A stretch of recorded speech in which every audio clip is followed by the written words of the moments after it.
estimados, vamos a comenzar a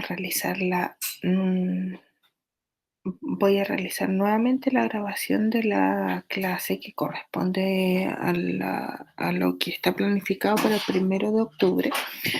El pequeño gran detalle es que desconozco cuál fue la causa, pero em, la clase mediante la plataforma institucional no se logró grabar. Ya tomando en cuenta ello, es que ahora vamos a ver finalmente el contenido que nos toca hoy día. Ya para ello, bueno, se da el inicio a la asignatura va a ser la comunicación que pertenece a la Universidad de los Lagos. La ruta de aprendizaje es tomar en cuenta y conocer los aspectos introductorios de la neuropsicología y aspectos históricos iniciales, ¿ya? Aquí podemos visualizar varias imágenes que quizás no todos ustedes conocen, pero hay dentro, cuando ya se genere el avance de la asignatura y vamos a identificar claramente quiénes son estos científicos involucrados durante o en el transcurso de la historia de la neuropsicología. Bueno, tenemos que comenzar con los inicios, ya, en donde acá vemos dos imágenes. La de la zona superior corresponde a un cráneo treplanado de un hombre y en la zona inferior vemos a una porción del papiro quirúrgico de Edwin Smith. Lo importante acá es que, bueno, en la primera imagen, en la zona superior, vamos a ver que tributa a que esta actividad que se realizaba anteriormente muchas veces se aplicaba como una forma paliativa para los pacientes que padecían trastornos psiquiátricos en donde hay una percepción alterada de la realidad. Entonces cruzan por un cuadro que se conoce ahora en la actualidad con un trastorno de la personalidad, pero antes se conocía como un trastorno psicótico, ¿ya?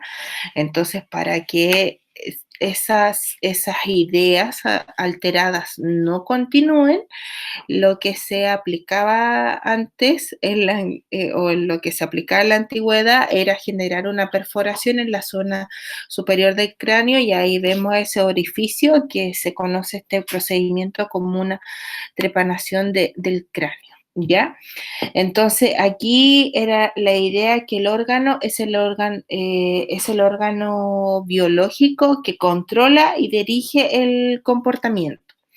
Y como yo les decía anteriormente, en la época antes de Cristo, lo que es la prehistoria, la trepanación era una apertura quirúrgica del cráneo, que era una práctica muy difundida, ¿ya?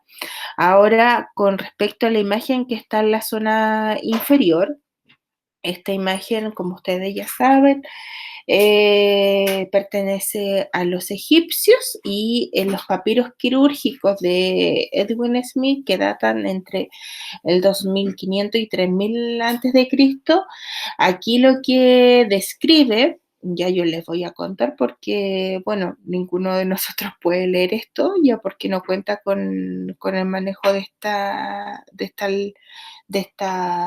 sistema, digamos, de escritura normal. Contiene descripciones de varios casos médicos y lo particular de esto es que describe a un hombre que sufrió una herida bastante profunda o severa en el lado izquierdo de la cabeza. Y adivinen lo que pasó, que se demostró una desviación del ojo izquierdo y un arrastre del mismo lado. Entonces aquí hay algo que llamó la atención con respecto a la función propiamente tal, porque este fue como el primer registro escrito que se relaciona con una lesión cerebral y una función motora alterada, ¿ya? Ahora, continuando, ¿ya? Vamos a seguir copuchando sobre lo relacionado con intentos más tempranos para intentar comprender y conocer cómo funcionaba el cerebro. Entonces, en la zona más baja ya esa imagen corresponde al Partenón, en donde aquí estos antecedentes pertenecen a los griegos. Entonces, en el siglo V antes de Cristo, Alcmón de Cotrona ya propuso que el cerebro era el asiento del alma. Mientras tanto, que en el siglo IV antes de Cristo, Platón realizó también una propuesta similar. ¿Ya? Eh, en contraste o comparando estas diferentes posturas, Empedocles, en el siglo V antes de Cristo, propuso que el corazón era el asiento del alma y Aristóteles, un siglo después, ya concordó con él. Y esta imagen que vemos de esta estatua corresponde a Hipócrates. Ya Hipócrates, digamos, de acuerdo a los antecedentes históricos, data desde el siglo 460 hasta el 371 a.C. Y él era, él se dedicaba a observar los episodios de una enfermedad y suscribió la hipótesis del cerebro, ¿ya? En donde, ¿qué es lo que él describió? Fue que la pérdida del habla resulta como el resultado, se genera por el resultado de una lesión del cerebro, que acá mismo él infirió que el cerebro tiene una función especializada en cuanto al lenguaje y esta zona generalmente la atribuye al hemisferio izquierdo.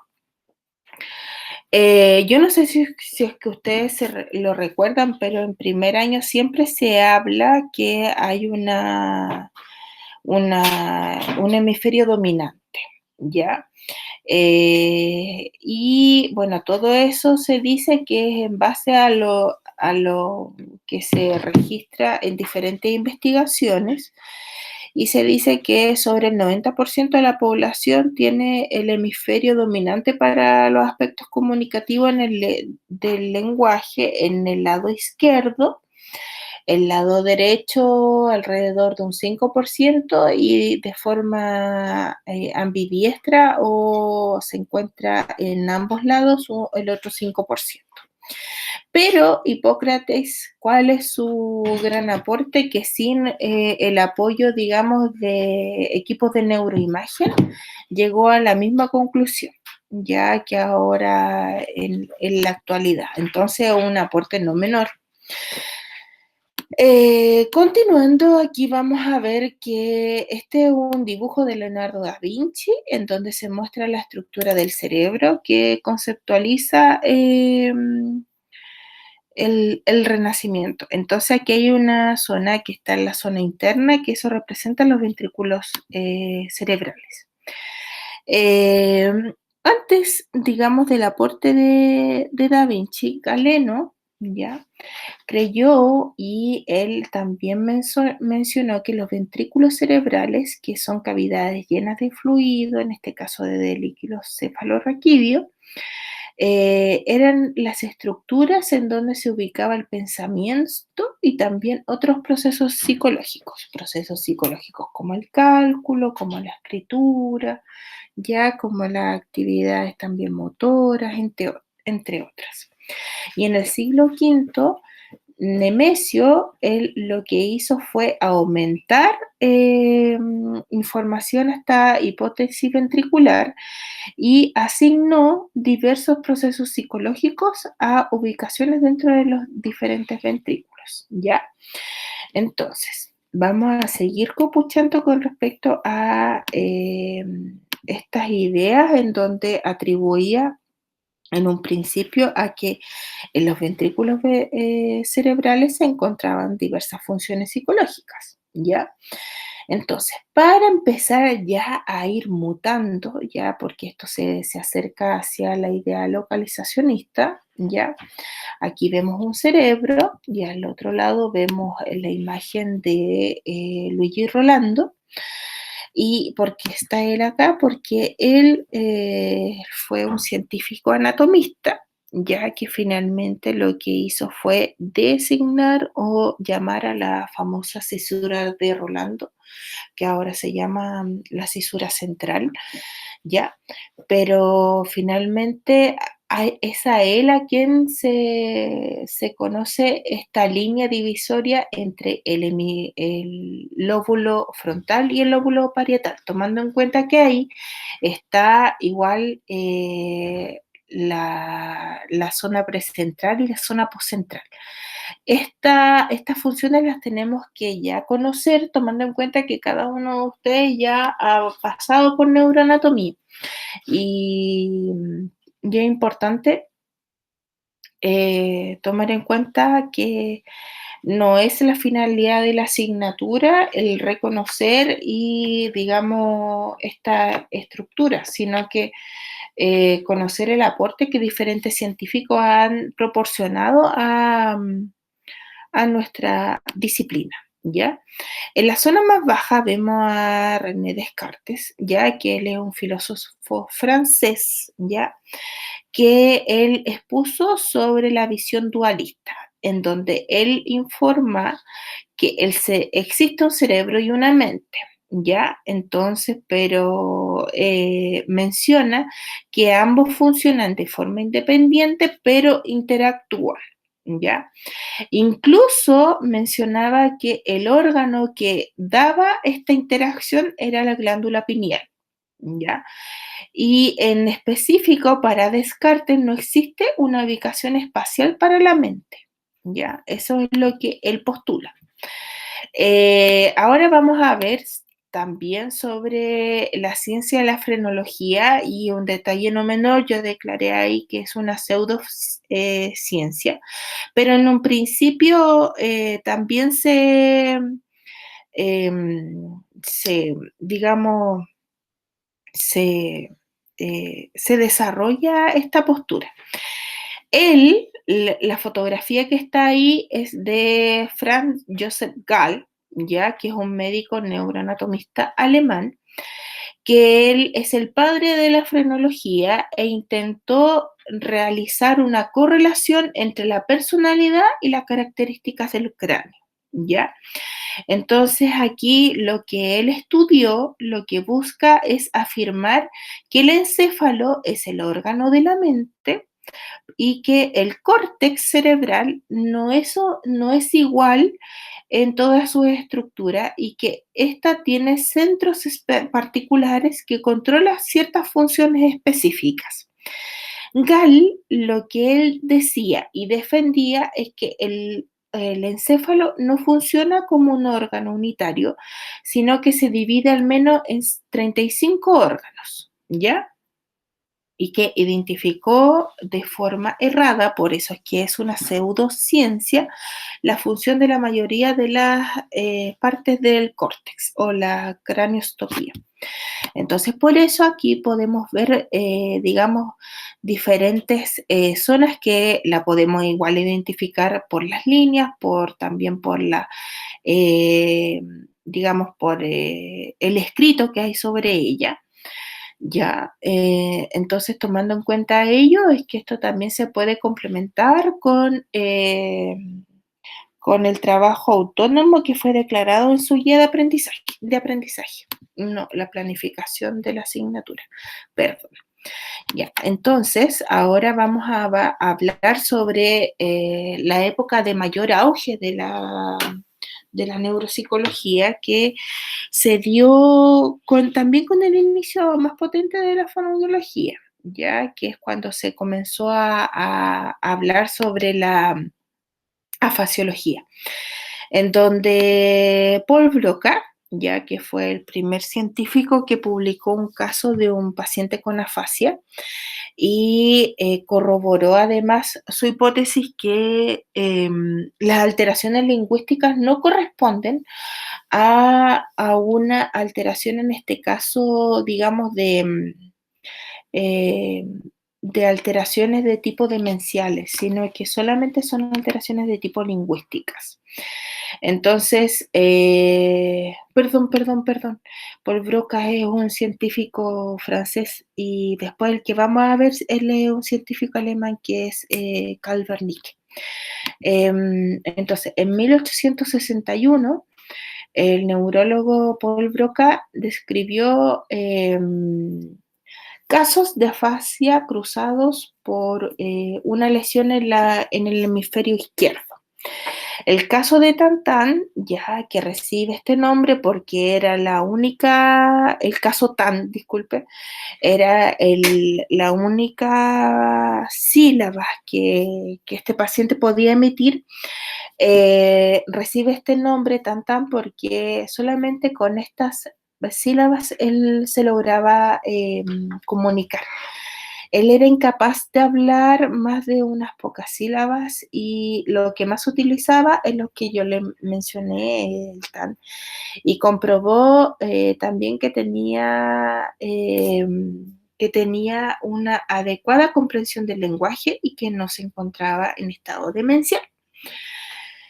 Este cerebro, una vez que este paciente fallece, se realiza la tipo autopsia y se determinó que vemos acá que en la zona frontal temporal izquierda, o la zona 44 de, de acuerdo a la nomenclatura de Brodmann, se aprecia una lesión en esta zona en específico, en donde vemos un paciente que no repite, que no es fluente, pero no presenta alteraciones significativas de la comprensión. ¿Ya? Ahora sí vamos a hablar del científico que yo le mencionaba, que es Carl Wernicke, y en el 1874 describe un paciente que presenta una alteración de la comprensión, pero monstruosa. ¿Ya? Pero que no tiene dificultad para emitir el lenguaje y que su lesión se ubicaba en, como lo muestra ahí en la imagen, en la primera circunvolución temporal izquierda, ya que actualmente esta zona se conoce como la área de Wernicke. Wernicke, él presenta un modelo para la explicación de las diferentes afasias, pero estas fueron actualizadas y remodeladas por Norman eh, em, Cheswick en 1865, ¿ya? Ujú. Continuando, vamos a ver también la colaboración que nos dio Santiago Ramón y Cajal, ¿ya? No sé si es que ustedes lo conocen, pero generalmente cuando muchos de ustedes pasan por la asignatura de embriología e histología, se nombra a este científico porque él fue un histólogo español, ya que recibió el Premio Nobel de Fisiología y Medicina en el 1906 y es reconocido mundialmente como el padre de las neurociencias, ¿ya? Y en general las neurociencias también se cruzan con la neuropsicología porque corresponde a una área multidisciplinar, ya en donde el conocimiento que se encarga o digamos la neurociencia como tal, lo que busca es realizar el estudio del sistema nervioso desde el funcionamiento neuronal hasta el comportamiento, ¿ya? Tomando en cuenta ello, es que ahora les voy a hablar sobre el siguiente tema, sobre las unidades funcionales de Luria. Ya tomando en cuenta que este es un esquema antiguo, que el 2019 se generó la publicación de una actualización de este esquema. La actualización de este esquema ustedes lo pueden encontrar en los manuales del test de Barcelona 2, ¿ya? Pero yo no tengo acceso a estos manuales. En donde ahí ustedes pueden ver que las unidades funcionales de Luria se dividen en tres: la primera, la segunda y la tercera unidad, en donde cada una tiene una función en concreto. La primera unidad lo que busca es regular el tono y el estado de vigilia. La segunda unidad es fundamental para realizar la actividad mental organizada. Y en la zona derecha, ahí pueden encontrar la localización anatómica de esta primera unidad. La segunda unidad lo que tiene por objetivo es la obtención, procesamiento, almacenamiento del mundo exterior y en concreto estos lóbulos que colaboran, que son las zonas más posteriores del cerebro, lo que realiza es que procesa, digamos, información de tipo primaria. Después esta información pasa a zonas de más alta complejidad, tanto la secundaria en donde se codifica la información y posteriormente pasa a las zonas terciarias en donde se realiza ya el procesamiento más potente o de lo contrario también se realiza la integración multimodal. ¿Ya? Toda esta información se envía mediante los fascículos que unen de las zonas posteriores hasta las zonas anteriores y tienen contacto con la tercera unidad, en donde, ¿qué sucede acá? Se genera la programación, regulación y verificación de la conducta mental y también de la conducta. También ahí está, digamos, está la base de la intencionalidad y de la propositividad, ya tomando en cuenta que la intención comunicativa corresponde a una actividad que es propia de la tercera unidad de Luria. También ahí podemos encontrar que es el espacio en donde se genera la iniciativa y el control atencional y un detalle no menor que es el control de las formas más complejas de la conducta. Entonces, la ruta de aprendizaje que teníamos en un principio es generar la introducción a la neuropsicología y los aspectos históricos. Los aspectos históricos vimos desde las antecedentes de la prehistoria, comenzando con la trepanación y continuando con el primer antecedente histórico otorgado por los egipcios y finalmente hasta lo que vimos hoy día está relacionado los, eh, con los antecedentes que fueron divulgados o que fueron, digamos, confeccionados por Alexandre Luria. Ahora, con respecto a la ciencia propiamente tal de la neuropsicología, es una rama de la psicología que lo que busca es generar conocimiento con respecto a población con trastornos psicológicos o sin trastornos psicológicos y así generar una correlación entre las zonas cerebrales que se activan y la conducta propiamente tal. Acá no solamente nos vamos a introducir a lo que se refiere a a lo que es la actividad comunicativa, sino que también la actividad atencional, las actividades de memoria, las actividades visoespaciales, a la actividad ejecutiva y también las actividades del cálculo, que es una función que muchas veces los fonoaudiólogos dejamos de lado, ¿ya? Así es que tomando en cuenta ello, es que ya hemos llegado a la finalización de nuestra primera clase, que en un principio no quedó grabada en la plataforma institucional. Un abrazo a cada uno.